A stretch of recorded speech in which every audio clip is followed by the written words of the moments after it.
Azeroth, a history, is recorded in Treaty 1 territory, the traditional territory of the Anishinaabe, Cree, Oji Cree, Dakota, and Dene peoples, and the homeland of the Métis Nation.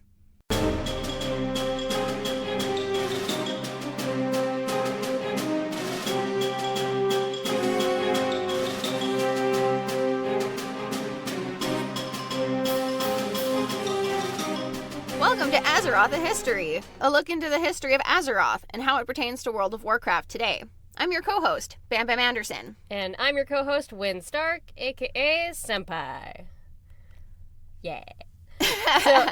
Alright, so we talked about the Lich King and how Bolvar was taking the helm. Yep. And the Scourge and the Forsaken, but there's a lot that we haven't talked about, kind of in relation to that. And it's time that we talk about the Knights of the Ebon Blade. Ooh. Except we can't start there. Aw, man, I like knights. Well, yeah, and we'll get there. But there's actually more of a history to Death Knights than just Arthas and the Lich King. Okay. So we gotta start back, all the way back during the First War. Oh, damn. A new war chief seized power.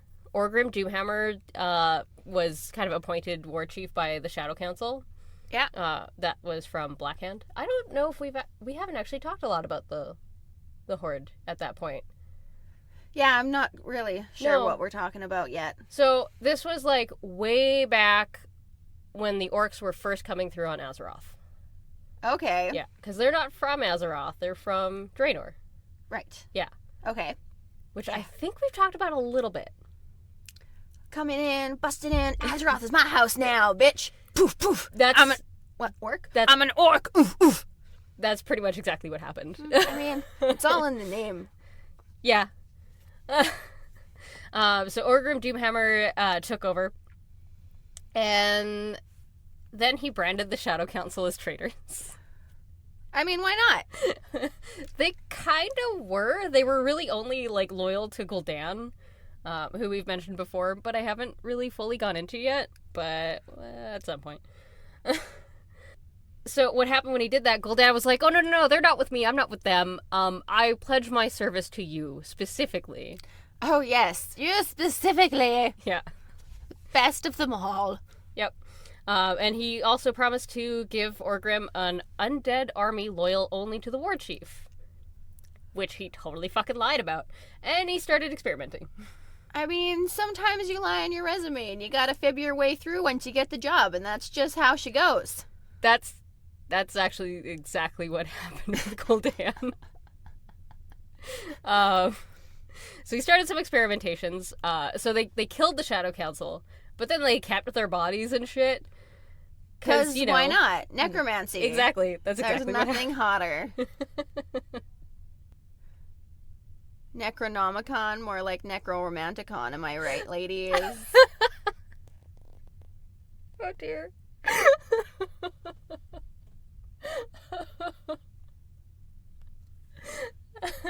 Yeah. Do your little dance of victory. It's nice to be funny. So he started with an orc called Terran Gorfiend. Yes. He took the Warlock spirit and bound it to a fallen human knight, and that was the creation of the first Death Knight. Yeah, that sounds like a good Death Knight origin story. Yep. Absolutely, yeah. He then used the rest of his followers as sacrifices and raised the other Shadow Council members into Stormwind Knight bodies. I mean, Super creepy. You need an army of dead people. Yep. One's not enough. We did promise an army. Right? Here's the thing, though, for Orgrim and the huge problem. Death Knights were not loyal to him. Well, that's a pickle in it. Yep. They were loyal to Gul'dan, so very, very small miscalculation there that would bring about some bad shit. Oops. Some of them did go back through the Dark Portal to Draenor, and they joined forces with Ner'zhul, Yeah. who's the original Lich King. Yep, makes sense. Yep. Back on Azeroth, the Alliance was winning, but not all the Death Knights were destroyed, and the rest actually did end up going back and joining Ner'zhul again. Really, because Gorfiend led them? I mean, a dead man will follow where you lead him, I guess. Yeah. Well, I mean, he's dead too. We got to talk about Terran Gorfiend at some point, because, man, he's got a varied history. When Ner'zhul tried to escape, some of the Death Knights followed him, and Kil'jaeden turned them into liches to serve the Lich King when he bound Ner'zhul to the Frozen Throne. Okay. Yeah. And then fast forward a little bit when we get the Dark Portal again as part of the Burning Crusade expansion. At that point, not all of the Death Knights followed Ner'zhul through the portals, so not all of them were stuck as liches. Well, that's good. Yeah. You know, take your chances when they come. Yep. Some of them became the Ghost Riders of Karabor. Actually, here we go. We're talking about Terragors. Woo! We talked about it, and now it's here. Yep. That's some nearly instantaneous satisfaction. Absolutely. That's Instant gratification. Oh, yeah. So Karabor is the temple that the Draenei had built on Draenor when they came, and it later became the Black Temple. And that sounds kind of metal. Yeah, it kind of totally is. Yeah. Oh man, I can't wait to talk about it. I'm ready. Which I know I've said before, and yeah, absolutely. I'm so excited. Whew. So we, as part of Burning Crusade, we actually run into Terran Gorfine, and we get tricked into helping him. Yeah. And then what happened with him was he had gotten beaten in battle by someone who I can't name yet. Uh-oh. Secrets. Not secrets. We're keeping secrets. Not secrets. Just another story that I want to tell later. All right. So we get tricked into helping Terran Gorfine, and he ends up running off and joining Illidan after we release him from his purgatory. I mean, released is a good thing, but if I got out of purgatory, I'd probably run too. Yeah, and I think there's probably better options than Illidan, to be completely honest. Sometimes you just run wherever you run. It's true. I think it was like more sort of like opportunistic at that point. Right? How can I get myself back on top as quickly as possible? Absolutely. Yeah. Back on Azeroth, though, we've had a changing of the hands of the title of Lich King, and it's now Arthas. So we're fast forwarding a bunch. Whoop. And that's the Wrath of the Lich King expansion. Hell yeah. All that wrath. Yep. Arthur's gonna fuck you up. No, we fucked him up good. We fucked him up real good. But he's raising more Death Knights, specifically to destroy the Scarlet Crusade and the Argent Dawn. There are two factions of... One's a little bit more fanatical than the other, but they really just fight against the undead. Makes sense. Yep.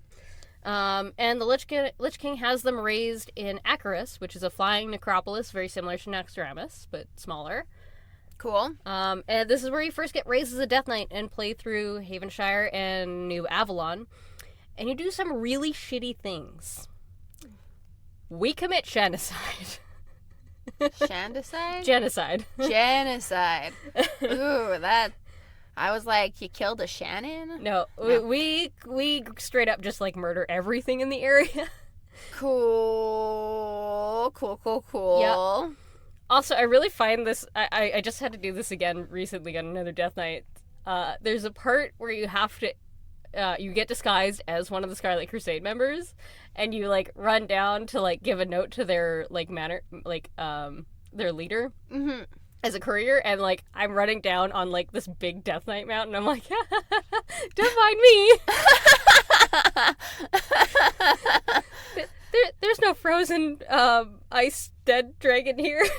Doo-doo-doo. Ba-da-da-da-da. Don't forget to snap and point at people as you're going by. Super cash. That's exactly how it feels.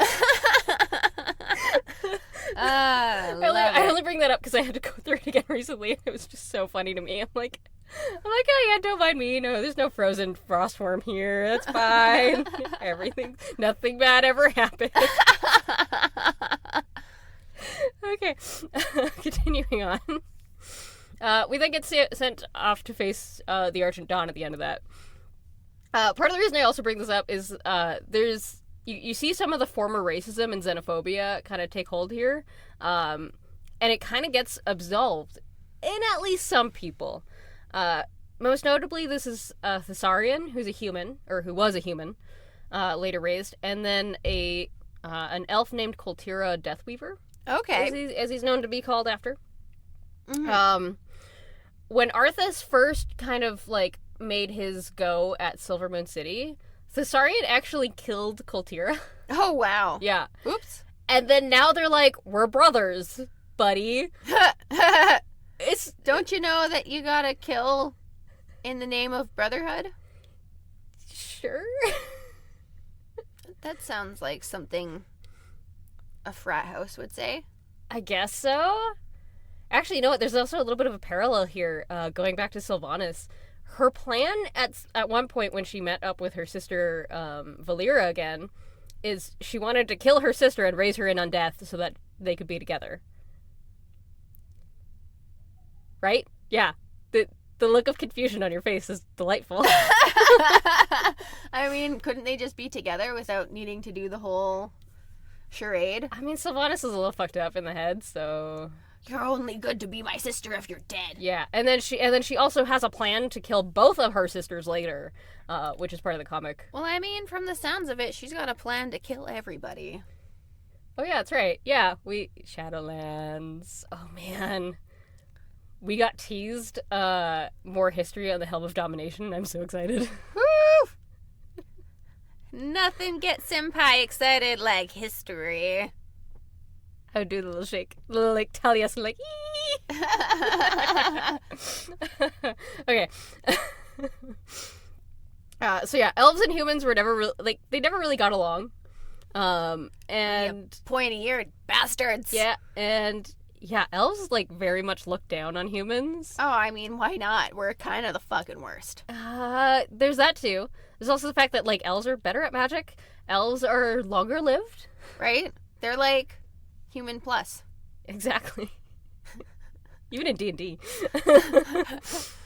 But yeah, once Koltera was raised, they bonded as brothers, which is still so weird to me. And yeah, so playing through this again, you're a real monster. like you're not a good person as a Death Knight. Nothing slakes my thirst for blood. Yeah, pretty much actually. So similar to kind of how the Blood Elves, which we haven't talked about yet, they have an addiction to magic though, which is kind of how they became. This is how they became Blood Elves, was their addiction to magic. Okay. The Death Knights have an addiction to causing pain. Ooh.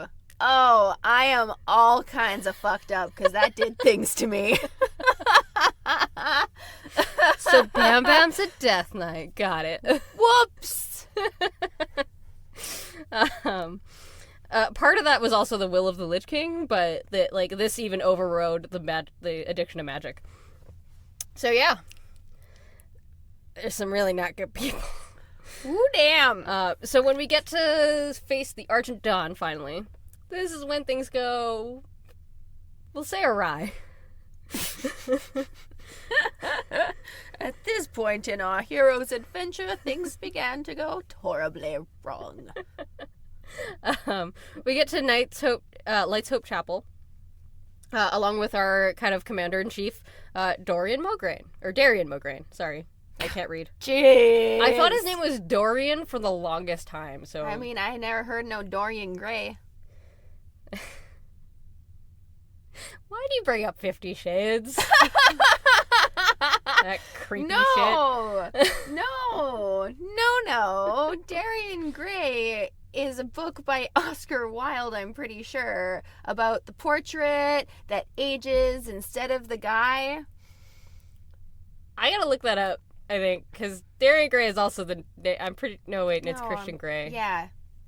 I don't know anymore. So I'm very get confused. your nasty-ass reference off my beautiful literary one, thank you. Clearly. Yeah. You know what? I'll sit the fuck down. Yeah. Oh, wait, I'm already sitting. Okay. Star for a pinham. I don't have any on me, but yes, you get a star. I got one in university. Really? A gold one. That's awesome! It made me feel really good. And it was totally from an old white guy professor who's clearly taught this one class like a million times and knows it's a GPA booster and just doesn't give a shit. And then finds ways to... You know what? Honestly, never fucking, don't shit on the quality of a gold star. That always Right? makes you feel good, man. It does. You know why? Because I achieved 100% in a certain thing. Nice. So he's just like, and I was like, yeah, fuck yeah. Last in school, I had a deal with a friend that whenever I got an A, I'd get a crepe. I missed, I think, 3 A's the entire year. I did good. Right? No, yeah. My partner and I have a deal like that, except every semester that I pass with the minimum GPA that I want to have, he takes me out for dinner and a movie. Nice. Yeah. I like it. It is good.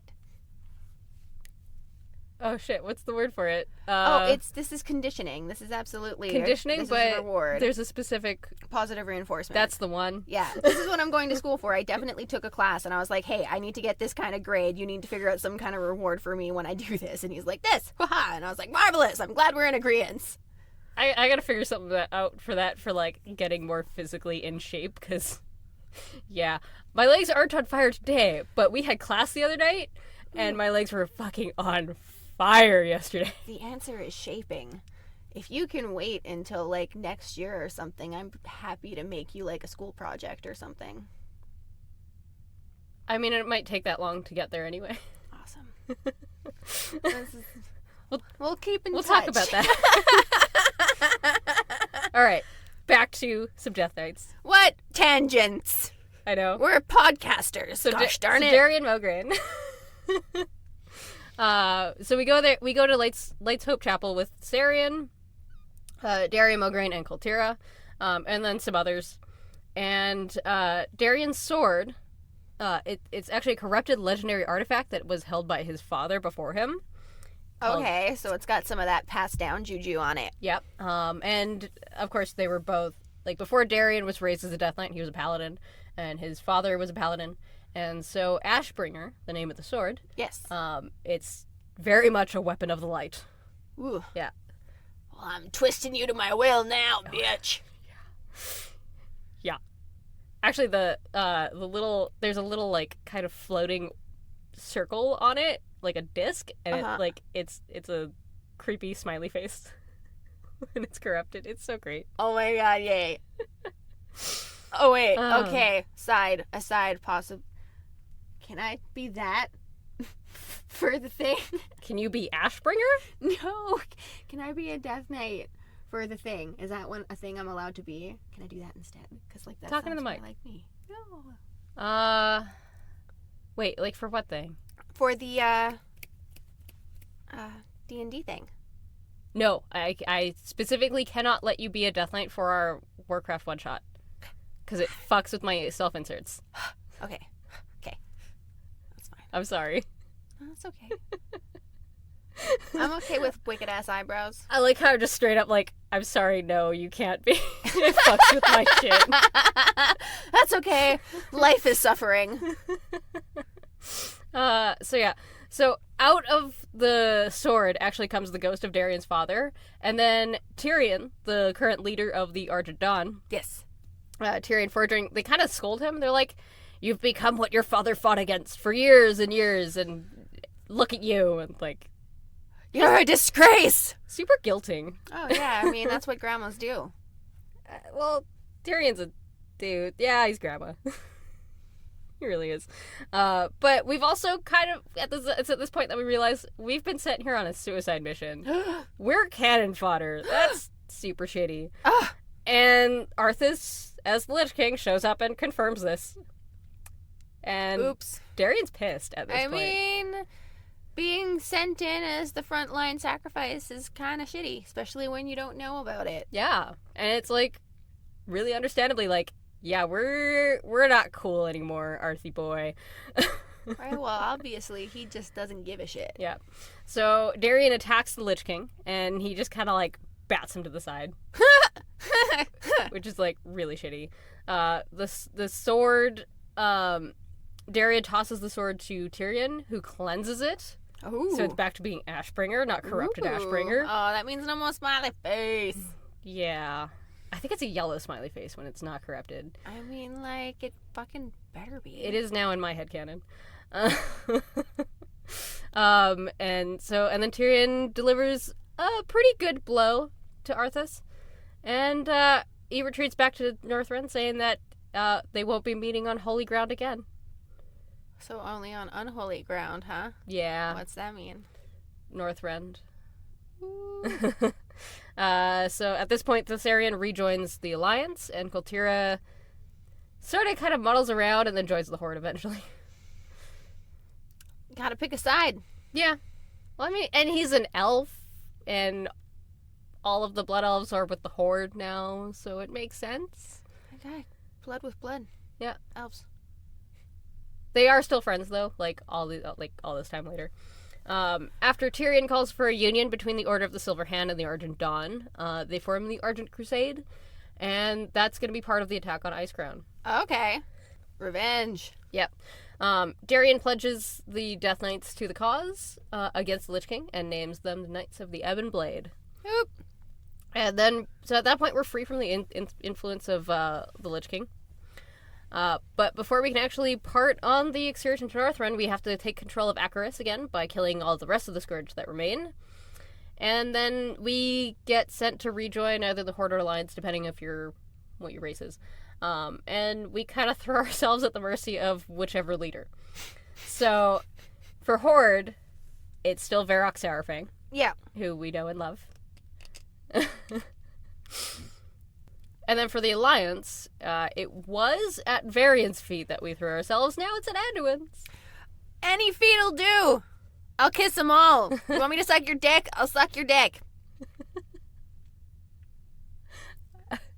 This is a rated T game? T for teens. You can, make a little beep noise on top of dick. It'll be fine. I mean, we're not rated for T for teen. Well, then you know that once the scene cut off, that the speech kept going and it just got nastier and nastier. What do you want me to do? I'll do it all. Then some. Her too. Whatever. All of it. Just let me in. So, yeah, so the leaders have been updated largely. Because I'm pretty sure when you first go as a Horde Death Knight, you get throw your feet at Thrall, or you throw yourself at Thrall's feet. No, you throw your feet at Thrall. You just chop him off and huck him at him. Throw your feet at Thrall. I haven't washed him all week. Enjoy. They're all undead. Yeah. Oh, Nothing shit. adds the extra funk like rot. I'm so sorry, Thrall. That's what you get, Thrall.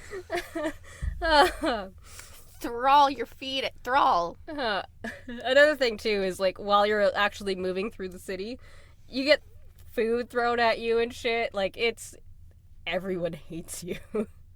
Which, given what you just did by committing genocide, I get.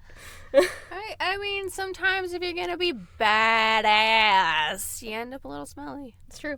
So after all that happened, though, during the Wrath of the Lich King, with Bolvar taking over as the Lich King on the Frozen Throne, everything was kind of quiet.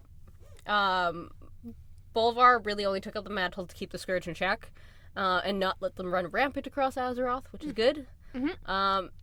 Until the Burning Legion reared its ugly head. That's how I imagine the head rears. It's like horses rear, so it's gotta be a horse that does it, right? They have undead horses. Exactly. I'm yeah, it's on brand. We're good. Oh, it's good. But before we get into that, we gotta check the auction house. Ooh, yeah! If you like what we do, consider donating through our Patreon at patreon.com/senppaiandbambam. Senpai with 2 P's. If you're unable to do that, we would also appreciate a review on Apple Podcasts or any other podcast service that you use. It helps us open up to a wider audience. You can also share us with your friends, family, guildies, whoever. Remember, our Machinima with Bam Bam series right now is only for patrons, and it goes up weekly on Tuesdays. Today's Tuesday. Today is a Tuesday. Recording day. Recording day is a Tuesday this month, and I can't remember which one is going up. I have them all scheduled, so I don't have to worry about it. Heck yeah! If you have any suggestions for what you want to see me show Bam Bam on that, let me know either on Discord or by email. Woo! Give us your suggestions. Yeah.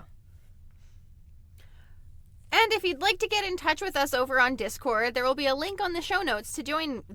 To do that. Join that, do that, join and do that. Do that and join. You know, join with us and talk to us. It's open to everyone with a patron only section. And I swear to all the gods, I know how to talk. I don't. That's fine. I also want to tell you about a podcast, a local podcast to us. Ooh. Beaver Does Movies. Beaver Does Movies. James Beaver is an absolute delight of a human being. He's from England, and he gets together with somebody every week, and they do a little intro about whatever movie that they're going to watch. Yeah. They go watch the movie, and then they come back and they talk about the movie. I do really like when people talk about things. Yeah. Like what we're doing, except you don't play the game, I do it. And then I just talk to you about it. Yeah. It's a good dynamic. It works. That way it includes me. Yeah, exactly. And yeah, so it's really good. I was listening to, they watched Killjoy 2000, which was apparently a largely black cast and crew. Okay. Kind of makes me want to watch it. Right. But it also sounds like it sounds like one of those movies that you get really drunk while watching. How? Like, just drink whenever something stupid happens. Oh, okay. Like it seems like one of those movies. Okay. But it was a good episode, Japes. That's exciting. Thumbs up, man. Woo. So yeah, go check that out. beaverdoesmovies.com is his website, and you can go check that out. I was actually on an episode. He recorded at the podcast festival, and so I was in a little snippet. Oh, yeah. Well, that's exciting. Yes, I have the SADS, seasonal affective depressions at the moment. Aww. So I did not go to the thing. Well, that was a couple months ago too. Oh, well, yeah. You mean the one that happened this past weekend? No, this past weekend was Coffee. Still. Which I slept in. Oops. I've been doing fucking stupid amounts of prep work. I missed a whole bunch of footage on both sides of the Horde and Alliance divide for Battle for Azeroth, and I have to go back and do them, but I need a character to do them on, so I've been doing prep work to, like, get to the point that I can do it. Oh, yeah. And so I now have a character that's 103 on the Alliance side, which is the side that I'm missing the most footage on, and then I still have to do a Horde tune, but yeah. I've been up late doing that. And that's understandable. I'm Sometimes tired. life gets in the way. I just didn't feel like getting off my couch. That is totally fine. Yeah. And it's a bit of a walk from both of us, actually. Well, more of a walk from me, but yeah, it's a walk. But still. Okay. All right. Let's get back to it. No more tangents. So Lich King gets in touch with the Knights of the Ebon Blade.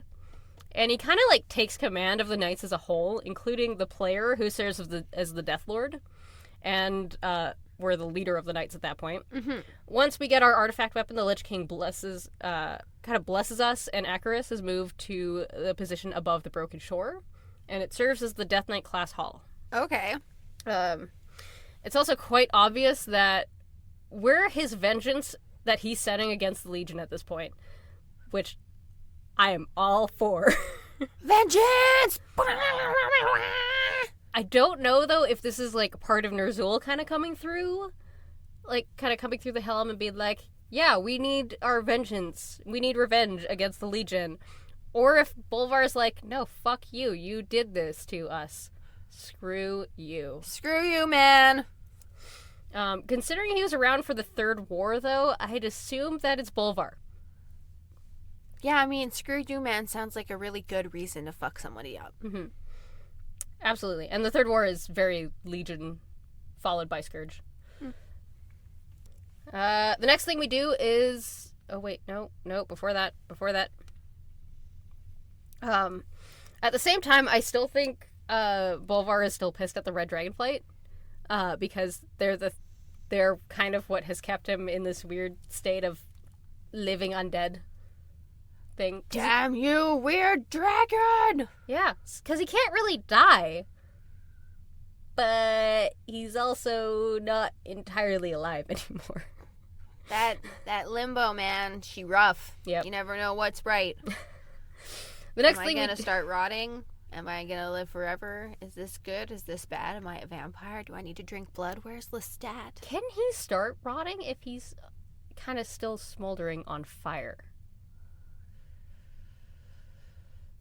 No, I don't think fire things rot. I think once he's put out and he's like a charcoal, and if that got wet and there was enough wet material on his inside, he would probably still rot. It would just be like crispy rot. I mean, okay, here's the thing though, is like, we see him on the throne in the Shadowlands thing. He's still red. He's still smoldering.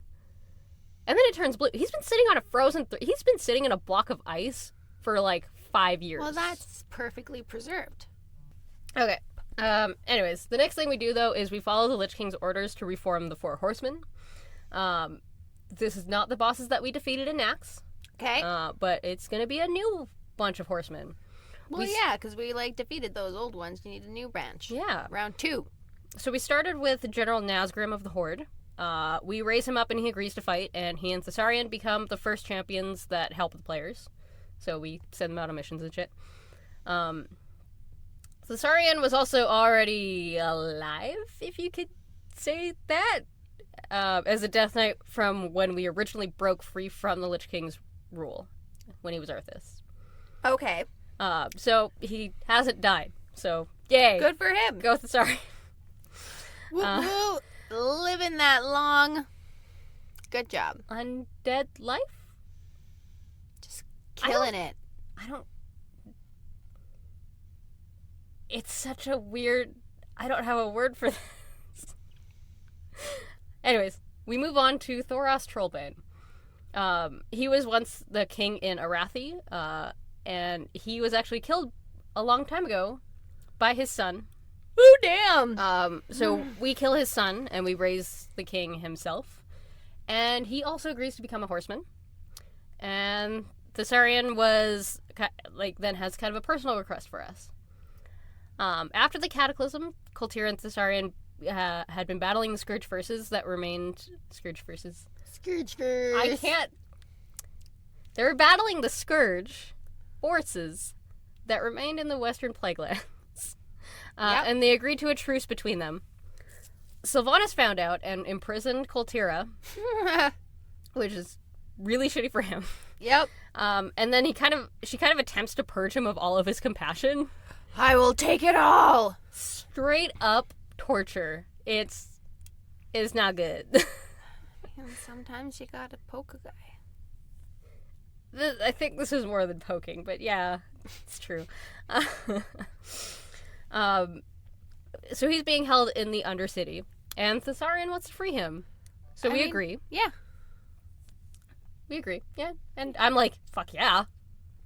Free that Kultira. Yeah. I like Kultira. He's nice. Very nice. He's very nice. And then the reason we do that is because Sylvanas, like, she had been asked multiple times by the Knights of the Endblade, like, hey, can we negotiate for our guy back? And she's like, nope.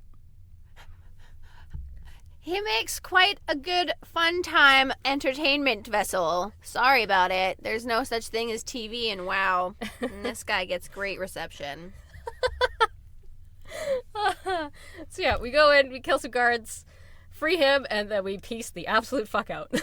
I mean, yeah, once you get him, you gotta get out. Otherwise, they're just, like, all there. Yeah. And then he becomes one of our champions as well. Woo! Champion! Da-da-da-da-da-da. Our third horseman is a woman. Hell fucking yeah. Much like the first iteration of the horseman, there is another woman. Good. She used to be the High Inquisitor of the Scarlet Crusade, so like the super fanatical against the undead, Sally Whitemane. Does she have a white mane? She does have white hair. She had white hair in life, and she has white hair again on death. Magical. We head out to the Scarlet Monastery, where, along with our other two horsemen and Thessarian, And we kill the rest of the Crusaders that are there before we raise her, and she agrees to join us as well. Well, that's good. I don't really understand why she does. Right? Like, you raised her from the dead? Wasn't she, like... Well, and she like, in life, she was very, like... Anti that? Just, yeah. So I mean, maybe death changes you. I think so. Maybe being dead really fucking sucks. Can we talk to Sally? What's happened? Tell us what you saw, Sally. What made it so terrifying? Is the devil real? Probably. Well, the devil's just your mind. You know what? We'll talk about that because I think something like that will be in Shadowlands, but we can't talk about that yet. Finally, we look at one more target as our last horseman, Tyrion Fordring, who you might remember from a little earlier in the story. What? So Tyrion from Wrath, he was captured and killed as part of the first battle on the Broken Shore. So Bolvar's like, hey, he'd be a good guy. We get sent to his tomb at Light's Hope Chapel, which is, again, holy ground, I will add. Darion comes with us, and he ultimately gets killed when we try to raise Tyrion. Uh-oh. And we retreat back to Acheris with his body, and the Lich King commends his sacrifice, and then deems him the final horseman, and we raise him again, and he's the leader of the horsemen. Oh, shit. The Lich King was right. How was he right? I don't know. Holy ground, something. I'm just making connections here. They're not good ones. Well, sometimes you take a shot and you miss. Well, I mean, really, you miss 100% of the shots you don't take. So, I mean, at least if you're shooting, you're shooting. Exactly. You only catch the ones that I miss. No, I caught some of the ones that you hit. We're good. We're good. After some Broken Shore stuff, we get a call from another one of our trainers, a Malthazad, who's a lich. Fucking liches. I mean, he's on our side now, though, so it's fine. Huh. Dang liches. Also, like, his, like, little workshop room, he's got some, like, demons, like, frozen there, and he's, like, doing experiments on them. I mean, that's pretty cool. As you were. I was looking at it, I'm like, Malthazad, do we have to talk? I mean, granted, they're demons, so it's fine, but do we need to have a conversation? I mean, sometimes you gotta do experiments to have progress. It's true. We might need to call the ethics committee on him, though. Depends on what the ethics codes surrounding demons are. That's a good question. The Lich King does have a plan for us, though. He's had this vision of thousands of undead moving northward from Icecrown. Cool. And are they headed toward the North Wall? There's no North Wall, though. Oh, excuse me. There was nothing there when he actually, like, reached out to check telepathically. However he does. I don't exactly understand it. Brain molestation. Yeah, kind of. So it's our turn to kind of head out there. There was a prize that Arthas sought that he could never actually get. And it's a dead dragon. And it's gonna be our mount. Woo! And it's the mount that I rode in. Mount that dragon! It's the mount that I rode down on to give the career. Oh gosh. Beautiful. It's so funny. Majestic. Agent of darkness. Yeah. There's a bit of a problem, though, because since that time when that was there, some of the ice shelf melted, and the iceberg is gone. It's kind of floated away. Uh-oh. So, global warming. Yeah, I was going to say climate change is real on Azeroth, too. Yeah, the iceberg still exists, and it's still out there, but it floated away a little bit. So, we have to go talk to... I bet it's going to go fuck up Titanic. The Azerothian Titanic. Yeah. Oh, in the North Sea. Yeah. Oh, shit. They're probably, like, trying to whale watch or something. Probably what happened, too. Anyways. So we first talked to a bronze dragon, who tells us that he doesn't know anything. We have to talk to one of the red dragons. So we go talk to one of the red dragons, who gets really mad at us. It's in the name. He straight up actually kicks us away. Ha! I mean, like, I've wanted to do that on occasion. Absolutely. Although he, like, straight up no matter what race you are, you get punted far. Good. It's important to not discriminate. It's so great. So Lich King tells us, you know what, like, there's definitely a reason they're hiding something. We're probably going to find the answer in the Ruby Sanctum. So, yeah, so we go down to the Ruby Sanctum, which is underneath Wormrest Temple, which I showed you before. Yeah. Yeah. And we go in there. We find a map of where the iceberg has actually gone. How convenient! Yep. And then we fly out to it. Woo! And it's so cold there that all of our stuff is frozen, so we can't eat to, like, regain health, anything like that. We can't drink, and we're being hunted by feral undead. Oh, yummy. Yeah. The Lich King also tells us, by the way, like, if you fail here, Acaris is mine. I've got plans. Uh-oh. I don't know what those plans are. Damn. I have many questions. We finally make our way across the iceberg to the now skeletal remains of a red dragon that died there. And there's a whole bunch of undead, like, just around it, feeding off its life essence. Well, yeah, that's what you gotta do. Yeah, which is, like, really creepy. So we kill them and raise the dragon as our own. And I swear the only thing that this cutscene is missing, because, like, our character actually turns to the camera, and, like, the only thing that's missing there is a wink. Huh. I think that would have been perfect. Well, that's too much of a breaking of the fourth wall. Possibly. But, I mean, they already broke it. You might as well just wink. When I was watching it the first time, I was like, my character turned to me, I'm just like, wink. That's perfect. After Legion, though, we don't hear a lot from the Death Knights, specifically. We all get called to our respective factions, as now war has begun on Azeroth. Yep. After Sargeras stabbed through the planet, with the planet began bleeding. Well, when you stab a planet, it's gonna bleed. I mean, I was gonna say I'd hope so, but at the same time, I also really don't hope so. If you Sounds go like a deep bad thing. enough, there's liquid down there somewhere. That's true. Our core is liquid, I guess. At the same time, though, even though the Knights of the Ebon Blade aren't being mind-controlled by the Lich King, we're now very much sworn to him again. And Bolvar probably has the strongest force at his disposal. At the time I wrote this, I said it would be highly unlikely for him to not utilize the Ebon Blade in some way in the future. I wrote this before the Shadowlands. There is one thing, though, specifically for the Alliance. After we save Jaina, we attend a ceremony with King Anduin Wrynn with our new Kultiran friends. Yep. Who, specifically one friend who's been helping us through Tierguard Sound. She finally introduces herself to the king as Talia Fourdragon. Okay. Bolvar Fourdragon's daughter. What?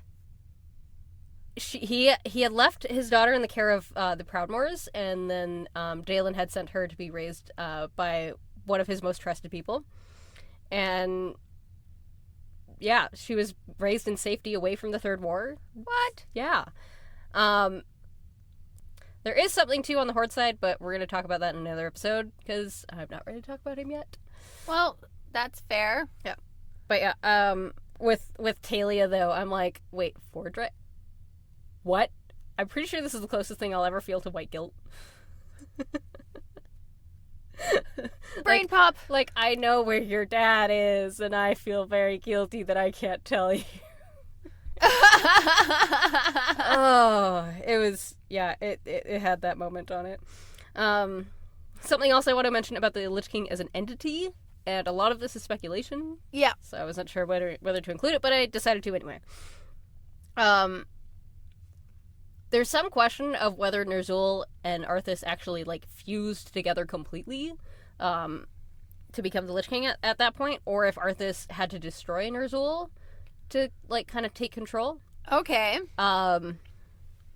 Considering the Lich King went quiet after the merger between the two of them, it kind of seems like there had to be some sort of exchange of power and, like, some sort of struggle in between that. And then same thing with Bolvar taking over from Arthas. Mm-hmm. So I think it's possible that there might be, like, some sort of power struggle in between. Could be. I don't entirely know for sure, and Blizzard hasn't told us. Although now... Nail biter. Yeah. Well, and then now also going into Shadowlands, all the allied races are going to be able to be Death Knights. Ooh. So all of the Highborn, or all of the Nightborn, all of the Mecha Gnomes, all of the Dark Iron Dwarves, who else am I missing? Void Elves, Lightforged Draenei. That one doesn't make sense to me, actually. Void Elves, huh? Yeah. You like your Void Elves? Isn't that what I picked? Yes. Right, that means in the future I can be a Death Knight. Absolutely. But you specifically can't for this. So, I mentioned it, so we'll talk about it. We are doing a Warcraft-themed one-shot this month for Christmas, for Witch's Veil. And so, yeah, that'll be going up on Christmas Eve, on December 24th, on YouTube. Woo! And, for the holidays! And I'm really sorry that you can't be a Death Knight. It fucks with my self-inserts, and I need my self-inserts. I guess that's okay. It's worth it for the show. The pageantry of it all, gosh darn it. Absolutely. It straight up was a self-insert. That was the reason I couldn't let you do it.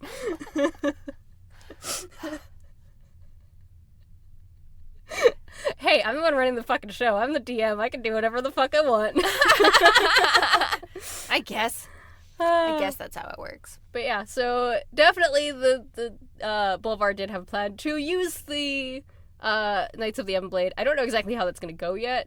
But then Sylvanas kind of took the crown and ripped it. Yep. That was so badass. Yep. Damn. Yeah, so... Woo. Yeah, let's get into some trivia, though.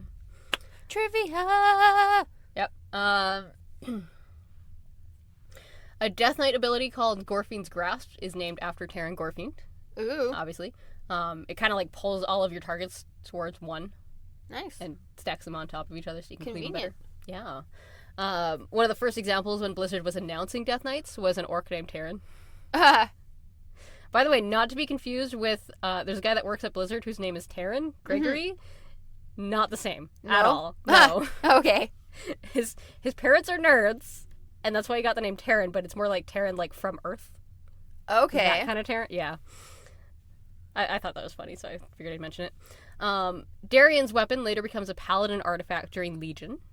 Cool. Which is neat. And the Four Horsemen are very much based on the Four Horsemen of the Apocalypse from the Book of Revelation. Which is... You gotta throw some Jesus in there, I guess. I mean, it's obvious. And some voices! Voices! I'm a little upset with this one, because I didn't realize this for a long time, and, like... I look up cast lists enough that I should have known this.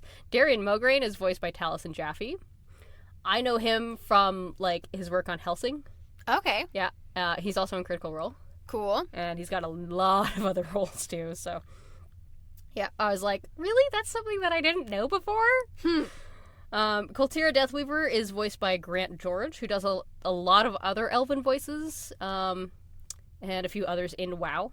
Okay. He's also Ant-Man in the most recent Marvel games and cartoon series. Okay. And the earliest one I found was in 2008, and he's Keelik in the Soul Calibur series. Cool. But he plays a lot of elves in, like, everything. I mean, sometimes you just gotta type. Yeah. Thessarian was originally played by Frank Welker, the voice of Scooby-Doo. Oh! That is cool! Right? And is now played by Todd Haberkorn, who I've met.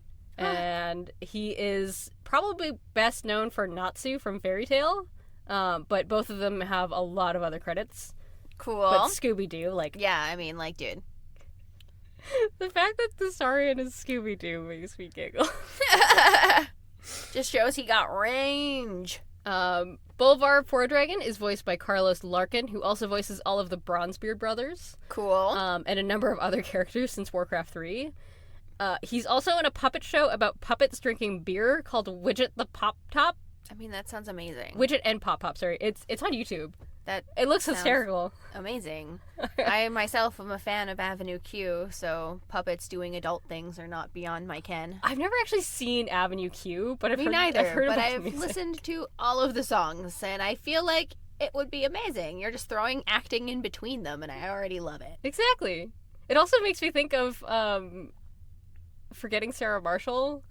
Right? His little yes, thing at the end. Yes. Oh, God, yeah. Fucking God, I love him. Bill Jason Hader. Segel. And Bill Hader at the end is just so fucking precious. Okay, sorry, I got one more. David Lodge plays both Taron Gorfine as well as Nazgrim, as well as a number of other Warcraft roles. And he has a dizzying amount of other roles, which also includes Care Bears. Oh! He was Tenderheart Bear. And then plays Death Knights. I mean, why not? It's so perfect. That's beautiful. But yeah. So yeah. Remember to go check us out on Patreon, Discord, YouTube for our Warcraft one-shot later this month, which is going to be so good. Heck yeah! I'm so excited for it. It's gonna be amazing! It's gonna be my first time doing anything WoW or D&D related, and it's gonna be on tape. Y'all just better tune in, because I'm probably gonna fucking suck at it. It's going to be so great, and I'm not going to let you die on a one-shot. I might work that into a story for you to become a Death Knight in a later episode. We'll see. We'll see how that goes. Intrigued. We would like to thank the Millennium Library. The Winnipeg Public Library. Fuck. Give me a second. I'm keeping that in. We would like to thank the Winnipeg Public Library. We record the Millennium Library in their beautiful Idea Mill makerspace. Our intro and outro music is by Kevin MacLeod. You can find all of his work on his website, incompetech.com. Our wonderful artwork is by our good friend Ben Hoffer. His Instagram is ScorpioSuka7 if you would like to follow him. That's the end of the thing. Yeah, and we're done! Woo! And we won't be back until next year! Dun, dun, dun, dun, dun, Aside from our Warcraft dun. one-shot. That's pretty exciting. Warcraft one-shot, and then more Machinima series, and then we're into 2020. What? I expect my vision for the future will never be more clear. We both have glasses. I don't think that's gonna... I don't think that's... That's why it's especially poignant. Alright, well, I'm Senppai. And I'm Bam Bam. And we'll notice you next time. Bye!